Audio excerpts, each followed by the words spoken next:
Hello everyone, welcome you arts academy triple A and my name is Ankur Verma. आज की class का जो हमारा चैप्टर है वो है India size and the location. इसी के चलते जो हमारा टॉपिक चल रहा है वो ये है इंडिया एंड द वर्ल्ड। इसी के चलते जो हमारा सब टॉपिक है आज की क्लास का वो ये है strategic central location in India. इस टॉपिक का कहने का मतलब ये है कि जो इंडिया है और इसके साथ साथ इंडिया का वर्ल्ड के साथ कैसा कनेक्शन है, इसके बारे में ये चीज़ हमें बताता है। और साथ के साथ आज की क्लास में हम ये पढ़ेंगे कि जो एशिया है, एशिया के अंदर जो इंडिया की लोकेशन है वो बहुत ही ज़्यादा कैसी है, स्ट्रेटेजिक लोकेशन है, या फिर हम ये भी कह सकते हैं कि एशिया के अंदर सबसे मोस्ट इम्पोर्टेंट अगर हम कह सकते हैं इंडिया की जो लोकेशन है वो है। सबसे पहला पॉइंट देखते हैं क्या कहते हैं। सबसे फर्स्ट पॉइंट में इसमें कहा गया है कि Indian ocean routes which connects the countries of Europe in the west and the countries of the East Asia। अब इसमें क्या कहता है कि जो इंडियन ओशियन का जो रूट है, अब आपको साफ साफ दिख रहा होगा, ये रहा इंडियन ओशियन। इंडियन ओशियन के पास में ही आपको यहाँ पे क्या देखने को मिल रहा होगा, इंडिया। तो जो इंडियन ओशियन की अगर हम बात करते हैं तो इंडियन ओशियन जो है वो हेल्प करता है इंडिया को। किस तरीके से हेल्प करता है? एक तो वेस्ट में हेल्प करता है और दूसरा ईस्ट में हेल्प करता है। अब इसमें वेस्ट और ईस्ट कैसे? जैसे फॉर एग्जांपल ये नॉर्थ है, ये साउथ है, ये ईस्ट है और इसके साथ ये वेस्ट है। अब यहां पर क्या हुआ, इंडिया की जो एक कोस्टल लाइन है, ये वाली कौन सी है? वेस्ट वाली है। इसके साथ साथ अगर हम दूसरी साइड वाली देखें, ये वाली लाइन कौन सी है? ये आपकी ईस्ट वाली लाइन है। और ये वाली लाइन कौन सी है? वेस्ट वाली। तो जो वेस्ट कोस्टल लाइन है ये इंडिया को हेल्प करती है। किस चीज़ से हेल्प करती है? कि मान लीजिए इंडिया को अपने कनेक्शंस बनाने हैं, तो ये जो वेस्टर्न कोस्टल लाइन है ये यूरोप से इंडिया को क्या करती है? कनेक्ट करती है। और साथ के साथ जो ईस्टर्न कोस्टल लाइन है ये ईस्ट एशिया के नेशंस के साथ, ईस्ट एशिया के देशों के साथ इंडिया को क्या करती है? कनेक्ट करती है। इस वजह से सबसे फर्स्ट पॉइंट में क्या कहा गया? सबसे फर्स्ट पॉइंट में ये कहा गया कि जो इंडियन ओशियन रूट है, और इसी के चलते ये इंडियन ओशियन रूट जो है which connects the countries of the Europe, मतलब कि इसी इंडियन ओशियन की वजह से इंडिया का जो कनेक्शन है वो बना है, वो भी किसके पास बना? यूरोप के साथ। और इसके साथ साथ ये कहां से बना? वेस्ट के, इंडिया के वेस्ट से बना है। अगर हम इंडिया के ईस्ट की बात करें तो जो इंडिया का ईस्ट है ये क्या करता है? ये ईस्ट एशियन कंट्री के साथ इंडिया का क्या करता है? कनेक्शन बिठाता है। तो फर्स्ट पॉइंट आपको क्लियर हुआ होगा। तो फर्स्ट पॉइंट इसमें ये कहता है कि जो इंडियन ओशियन जो रूट है जो मदद करता है इंडिया की वेस्ट में मेन यूरोप के साथ कनेक्शन करने में, ईस्ट में ईस्ट एशिया के साथ कनेक्शन करने में वो क्या करता है? हेल्प करता है। नेक्स्ट पॉइंट कहता है Deccan peninsula protrude into the Indian ocean. अब क्या कहता है? अब इसमें ये कहता है डेक्कन पेनिनसुला। पेनिनसुला क्या होता है? पेनिनसुला वो एरिया होता है, वो लैंड होता है जो 3 साइड वाटर से कवर होता है, उसको हम बोलते हैं पेनिनसुला। अब इसमें आगे क्या कहता है? अब इंडिया का पेनिनसुला है, जो मतलब कि अगर हम इस वाले पोर्शन की बात करें तो ये क्या है? ये वाला पोर्शन इंडिया का डेक्कन पेनिनसुला कहलाता है। क्यों? क्योंकि यहाँ पर 3 साइडेड ये क्या है? वाटर से कवर है। जैसे ये फर्स्ट यहाँ पे आ गया अरेबियन सी, सेकंड यहाँ पे बे ऑफ बंगाल और नीचे आ गया आपका इंडियन ओशियन। तो इंडिया का जो ये वाला साउथ वाला पार्ट है, जो आप ये वाला देख रहे हैं, तो ये जो इंडिया का साउथ वाला पार्ट है ये क्या है? ये डेक्कन पेनिनसुला है। अब ये डेक्कन पेनिनसुला करता क्या है? अब ये वाला आप पार्ट देखिए, तो इस वाले पार्ट को कहा गया Deccan peninsula. Deccan peninsula protrude into the Indian ocean. अब प्रोट्रूड मतलब क्या होता है? प्रोट्रूड मतलब होता है फैलना। तो अगर हम बात करें कि जो डेक्कन पेनिनसुला है वो फैला हुआ है, पे फैला हुआ है इंडियन ओशियन में। इस पॉइंट में ये कहने की कोशिश कर रहा है कि जो इंडिया का जो डेक्कन पेनिनसुला है वो फैला हुआ है, वो भी कहाँ पे फैला हुआ है? इंडियन ओशियन में फैला गया है।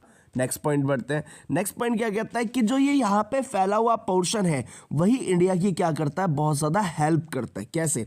Helping India to establish.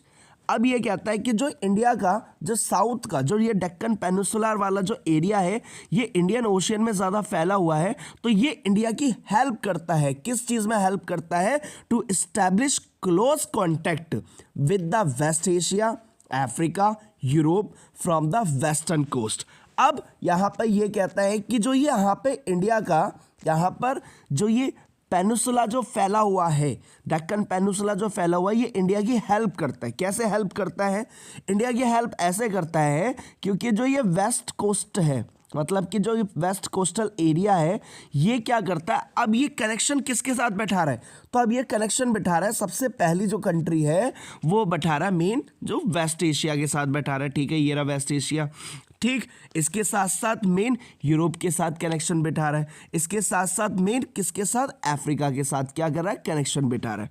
तो यहाँ पे यही कहता है, इस वाले पॉइंट में ये कहा गया कि जो डेक्कन पेनिसुला है, ये जो पोर्शन है, ये इंडिया की हेल्प करता है किसके साथ कनेक्शन बिठाने में? एक तो अफ्रीका के साथ, दूसरा यूरोप के साथ, तीसरा यहाँ पे वेस्ट एशिया, ये रहा ना वेस्ट पोर्शन ही होगा तो ये वेस्ट एशिया कहलाएगा। तो वेस्ट एशिया की जो कंट्रीज है, इनके साथ इंडिया का जो वेस्ट कोस्टल एरिया, ये वाला वेस्ट कोस्टल एरिया है और ये हो गया आपका ईस्ट वाला। तो यहाँ पे यही कहने की कोशिश कर रहा है कि इंडिया का जो ये वेस्ट पार्ट है, ये वेस्ट कोस्टल एरिया है, ये एक तो यूरोप के साथ कनेक्शन बिठा रहा है, इंडिया की हेल्प कर रहा है कनेक्शन बिठाने में, दूसरा अफ्रीका के साथ कनेक्शन बिठाने में हेल्प कर रहा है, और तीसरा यहाँ पे जो वेस्ट एशिया है, वेस्ट एशियन कंट्रीज है, उनके साथ कनेक्शन बिठाने में क्या कर रहा है, हेल्प कर रहा है। और वो भी कौन सा पार्ट हेल्प कर रहा है? इंडिया का वेस्ट कोस्ट। अब वेस्ट कोस्ट एरिया, जो वेस्टर्न कोस्टल एरिया है, हमें इतना पता चल गया, उसके वजह से इंडिया अब वेस्ट एशिया के साथ कनेक्शन कर रहा है, अफ्रीका के साथ कर रहा है और साथ के साथ यूरोप के साथ कर रहा है। अब बात करते हैं with the south east and the east Asia from the eastern coastal. अब बात करते हैं इंडिया के ईस्टर्न कोस्टल एरिया का, तो ये वाला ईस्टर्न कोस्टल एरिया। तो ईस्टर्न कोस्टल एरिया जो है वो क्या करता है, वो भी हेल्प करता है, वो भी किसके साथ कनेक्शन बिठाने में, ईस्ट एशिया के साथ कनेक्शन बिठाने में हेल्प करता है। अब इसमें अगर आपसे पूछे कि भाई डेक्कन पेनिसुला का क्या इंपॉर्टेंस है, तो हम इसमें ये कह सकते हैं कि जो डेक्कन पेनिसुला है वो इंडिया के लिए बहुत ज़्यादा इंपॉर्टेंट है। कैसे इंपॉर्टेंट है, इसको चलिए पढ़ते हैं। तो डेक्कन पेनिसुला इसलिए इंपॉर्टेंट है कि जो ये वेस्ट वाला एरिया है, ये वेस्ट वाला एरिया इंडिया की हेल्प करता है किसके साथ कनेक्शन बिठाने में, यूरोप के साथ, दूसरा अफ्रीका के साथ, तीसरा सेंट्रल एशिया के साथ, और साथ के साथ जो ईस्टर्न कोस्टल एरिया है, ये किसके साथ कनेक्शन बिठाने में हेल्प करता है, ईस्ट एशियन कंट्रीज के साथ।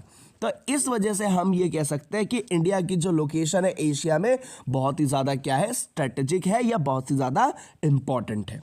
अगला कहता है no other country has a long coastal line on the Indian ocean has India has. वही कहता है कि इंडियन ओशियन में और किसी देश की इतनी लंबी कोस्ट लाइन, कोस्ट लाइन क्या होता है, कोस्ट लाइन मतलब कह सकते हैं वो एरिया जो समुद्र के पास है।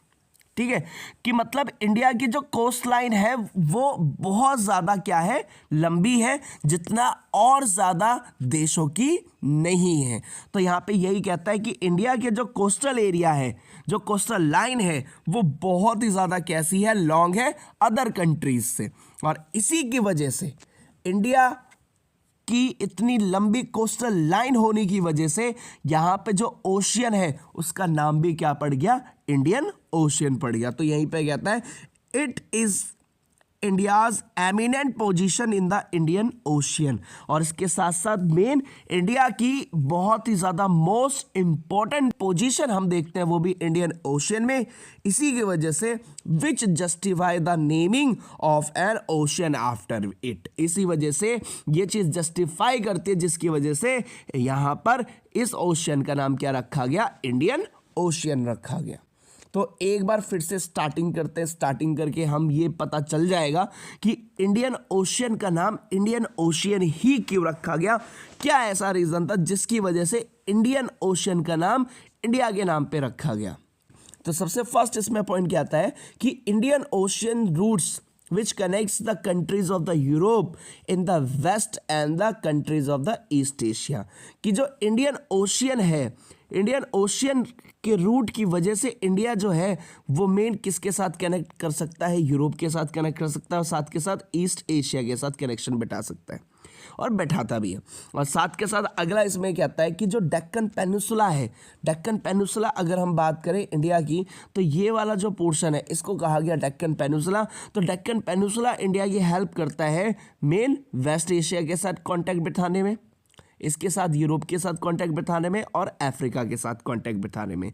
इसके साथ वेस्ट कोस्ट, तो वेस्टर्न कोस्टल एरिया जो हेल्प करता है मेन इंडिया को दूसरी कंट्रीज के साथ कनेक्शन बिठाने में, और वो भी कौन कौन सी, जैसे हम कह सकते हैं वेस्ट एशियन कंट्रीज हो गया, यूरोप हो गया और अफ्रीका हो गया, इन कंट्रीज के साथ मेन हेल्प करता है उसका मेन कांटेक्ट बिठाने के लिए। अब बात करते हैं ईस्ट कोस्टल एरिया की। तो ईस्ट जो कोस्ट है, ईस्ट कोस्ट क्या करता है, जो ईस्टर्न कोस्ट है वो भी हेल्प करता है मेन ईस्ट एशिया के साथ कनेक्शन बिठाने के लिए, वो भी किसका, इंडिया का। इसी के चलते अगला क्या कहता है, अगला इसमें पॉइंट यही कहता है कि जितनी कोस्टल लाइन, ये वाली आप देख सकते हैं ना, ये कोस्टल लाइन कहलाएगी, तो जितनी लंबी इंडिया की कोस्टल लाइन है उतनी किसी और कंट्री की नहीं है, और इसी की वजह से इंडिया की एक इंपॉर्टेंट पोजीशन हमें देखने को मिलती है, वो भी किसमें, इंडियन ओशियन में। और इसी की वजह से इंडिया का मेन नाम की वजह से, मतलब कि इसी स्ट्रेटेजिक पोजीशन की वजह से इस ओशियन का नाम भी क्या रखा गया, इंडियन ओशियन रखा गया। होपफुली आपको ये समझ में आया होगा कि कैसे इंडिया की जो मेन लोकेशन, जो सेंट्रल लोकेशन एक तरह से मतलब कह सकते हैं वो भी कहाँ पे है, एशिया में।